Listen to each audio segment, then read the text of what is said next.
Hello, everyone. Video Game Over 58 here, and yes, this will be my second attempt of doing the Nintendo E3 2019 review. I hope a lot of people didn't see the first take. Oh lord!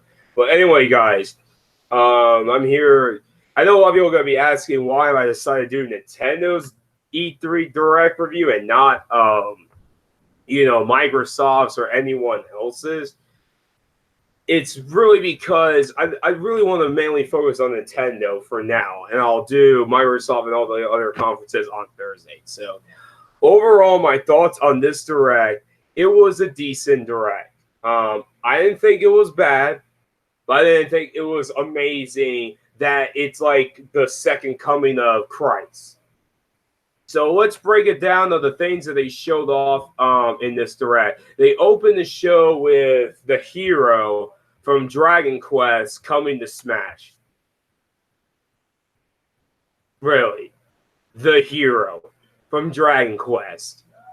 I mean, we already have so many sword fighters. Now we're gonna have another one. Really? No, wait, not a good way to start it. Then you had like a little sketch of the introduction of Doug Bowser. You had Bowser in a tie showing up. I'll be honest, that was kind of funny. They showed some gameplay of Luigi's Mansion 3. I'm looking forward to this game, but again, I just hope it's not like the second game in terms of gameplay. I hope it's like more like the first game. Not a fan of the whole Luigi thing. Like seriously, I thought that was kind of weird. Then they showed more off of Link's Awakening remake, which looks dope. I'm looking forward to that game. Then we had the Secret of Mana collection. It's coming to the Switch, which is nice. Then we get our first like big announcement is that Witcher 3 is coming to the Switch. Woo! So that's nice. Witcher 3, even though the game came out 4 years ago, but hey, you can play on the go. Not sure how it'll be, but we'll see. But Witcher 3 is coming to the Switch. We got some fire. We got a trailer of Fire Emblem 3 Heroes. Nothing really grandiose. Then we got okay. I'm gonna be honest with you. A very cringy Resident Evil trailer. I'm gonna be honest with you. That trailer of the people playing Resident Evil on the Switch, that was cringy beyond as fuck. But apparently, Resident Evil 5 and 6 are coming to the Switch. So there's that. So next we have probably the other big bombshell. A lot of people expected it. No More Heroes 3 is coming out. That's awesome. I'm not No More Heroes. I mean, I never played No More Heroes, but I know a lot of people have been waiting for No More Heroes 3 for a long ass time. So that's good that No More Heroes 3 is coming out. They hinted it for many years, but I'm glad that it's finally happening. So that they get points for that. Okay. Now I want to really talk about this next announcement. Contra. What was it? It was called again. I think it was called. Okay. Well, no. It was called. Let me. It was called Contra Rue Corps, and it's going to come out September 2019. Okay. I have very conflicting opinions about this game.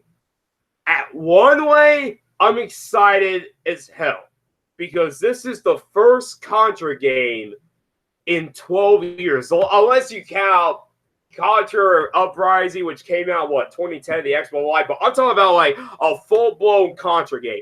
This is the first full-blown Contra game since Contra 4. That was back in 2007 for the DS.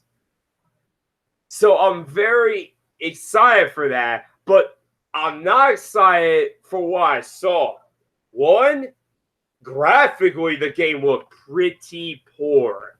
Look, I'm not one of those people that like, oh my god, the graphics suck, I'm not going to play it. But I'll be honest, it looks kind of iffy in certain areas.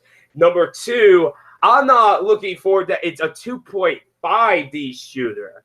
I'd rather just have it be a normal 2D running gun game rather than a 2.5D that kind of plays like Neo Contra. And number 3, this is in some ways a sequel to Contra Hardcore. Like, now the stakes are high. They are actually literally doing a sequel for the greatest Contra game ever made. One of the greatest Contra games ever made. They're making a sequel to it. Now, I had a feeling this was Contra, and the reason why was the 2 main human characters, they look like Rei and Sheena from Contra Hardcore, but they're not. I'm calling them Rei and Sheena.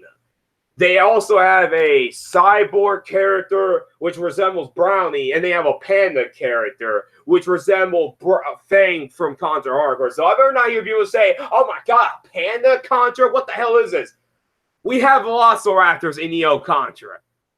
Contra has always been over the top and far out. This ain't nothing new, people. Contra Rebirth. That game came out in 2009. So there's that. But it's been a long time since a Contra game. So yes, I'm looking forward to it, but I'm very worried about this game. It looks very rough in certain areas. I know, I hope people don't call me a Contra elitist and all that. I think it was so retro. But it just said, what's up, JJ and Emmy? Yeah, I'm just streaming just to get out of the way. It just looks iffy, to say the least.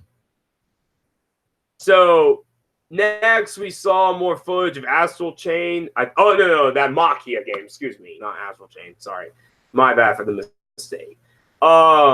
Next we had what was that? What was that other game that came out? Oh no, they show Astral Chain. Yeah, they show Astral Chain. Then they show the Ultimate Marvel Alliance 3. Looks okay. Now let me get to something I feel like it's kind of overlooked, and a lot of people are kind of annoyed that people were hyped, but you have to understand why people were very excited. What's up, any excited? We're very excited about the news. Panzer Dragoon is getting almost a remake, but it's more of a remaster. A lot of people don't really realize on how big that kind of is, because there's a lot of Panzer Dragoon fans out there that have been wanting a new Panzer Dragoon game for like almost 16 years. So that's dope that we're getting a remaster for Panzer Dragoon. That's awesome. I'm looking forward to that. Hopefully I might be getting that. What's up, NASAC? How you doing? So yeah, Panzer Dragoon remaster coming out. That's awesome. I forgot when it's coming out. Then we have Mario, Sonic, Olympic Games. Then we finally have Animal Crossing, the game that everyone has been begging Nintendo to show off, has been begging Nintendo to show off for God knows how long. They finally revealed it. It's coming out. It was originally supposed to come out 2019, but they had to delay it to March of 2020. So, but hey, you got it. You finally got Animal Crossing. Next, they revealed Banjo-Kazooie is playable for Smash Brothers. That's awesome. Everyone's been wanting Banjo-Kazooie to be in Smash for such a long time. So that's really nice. And I thought it's funny that they did they kind of revealed Banjo-Kazooie the same way they revealed K. Rool. But this time it wasn't DDD making fun of it. It was Duck Hunt Dog. That I thought was funny. But Banjo-Kazooie is coming out. That's awesome. The last announcement is it's a bombshell, but it's not like the most unexpected news, but it kind of is unexpected. Nintendo unveiled they're doing a sequel to Breath of the Wild. I am looking forward to this because, and I think this is a great thing. Let me explain why. For a lot of people may know, I really enjoyed Breath of the Wild. I thought that was a great Zelda game, but there were certain issues that brought it down to its full potential. The lack of dungeons, weapons breaking, rain, very thin story. I mean, there were things about Breath of the Wild that could have been the greatest game ever made. But those flaws kind of brought it down a little bit. So hopefully with this sequel, they could fix a lot of the issues. If they could do that, Nintendo's set for life. Also, they show Pokemon. They show more Pokemon, but they only spend a minute. So Awesome Regain, a sequel to Legend of Zelda. That's awesome. The first two is not that expensive. The one you're talking about, the aesthetic, that's cool. Retro Gamer Star. Also, JP Loco. You're thinking of Panzer Dragoon Saga. That's the one. That's the game that's very expensive. But I want to talk about something that I need to bring up. A lot of people were saying Nintendo save E3. Nintendo won E3. Nintendo had one of the best conferences in years. Nintendo is the savior. We don't need Sony. Let's calm the hell down. Okay. Yes, we had some good announcements. But the actual direct itself was just okay. But let's go back to memory lane, Nintendo fans. Now, I remember when Sony unveiled Uncharted 4, and it was a CG trailer. I remember you all were saying that the media was biased, because people were saying that won E3, Uncharted 4 won E3 and all that. So, because Nintendo fans have always had like an issue of companies showing CG trailers. So now, 5 years later, Zelda comes out. The new Zelda announced, no gameplay. It was a trailer. And now Nintendo fans are saying they won E3 based off of that. Just like how you were the same people that thought Nintendo won E3 because of Metroid Prime 4, which all they showed was just a JPEG of the game. Like, you are some of the most hypocritical fans on this YouTube gaming community next to the Xbox fanboys. Already talked about the Contra game, NES Addict. I'm kind of looking forward to it, but I'm kind of not. You know what I'm saying? I explained it earlier, but that's what I'm trying to say. Now, did they somewhat save E3? Yes, they did, along with Square Enix. Then they too really did save this year's E3 because Microsoft dropped the ball completely. But what I'm saying, though, I messed up my glasses. What I'm saying is that I feel that people are way overrating this thing, saying that it's like the second coming of Christ and we don't need Sony every year. No, nobody gave two fucks about this E3 because of Sony's absence. Let's not act stupid now. No one was hyped for this E3 because Sony was not there. So Nintendo and Square, surprisingly, had to carry this E3 because Microsoft dropped the ball. Ubisoft and Bethesda's conferences were absolutely horrendous. So Nintendo did, in fact, save E3. But what I'm saying is I think people are way overrating this day. People are acting like this was the greatest thing ever. Like, let's calm the hell down. Because you are acting some hypocritical people right now. And you already know the suspects on YouTube. You already know the Nintendo fans I'm talking about. And I'm going to say this right now.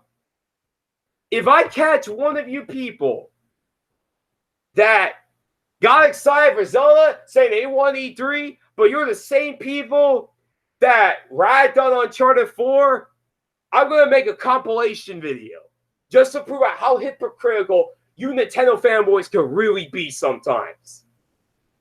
That's all I got to say. So overall, this Direct was decent. It was a good show.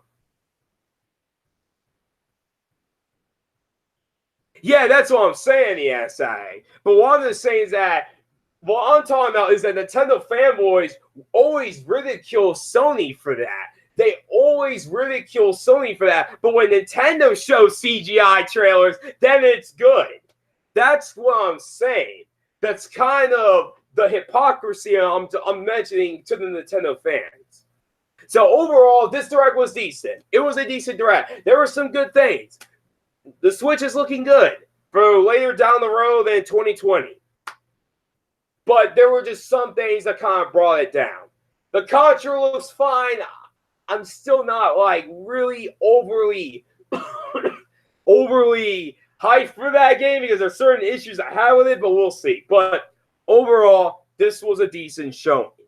I might give the W to Nintendo, maybe, because I know Square Enix had a very good E3. So I'll give it to both of them, but I'll go more in depth on Thursday. So overall, this was a decent Nintendo Direct. It was a good E3 for Nintendo, but it wasn't this masterpiece that everyone's making out to be on Twitter. Y'all need to chill with this crap. But anyways, guys, that's my review for the review of Nintendo's E3 Direct. So anyway, guys, the Game Over 58. I'll see you guys in my next video. Peace.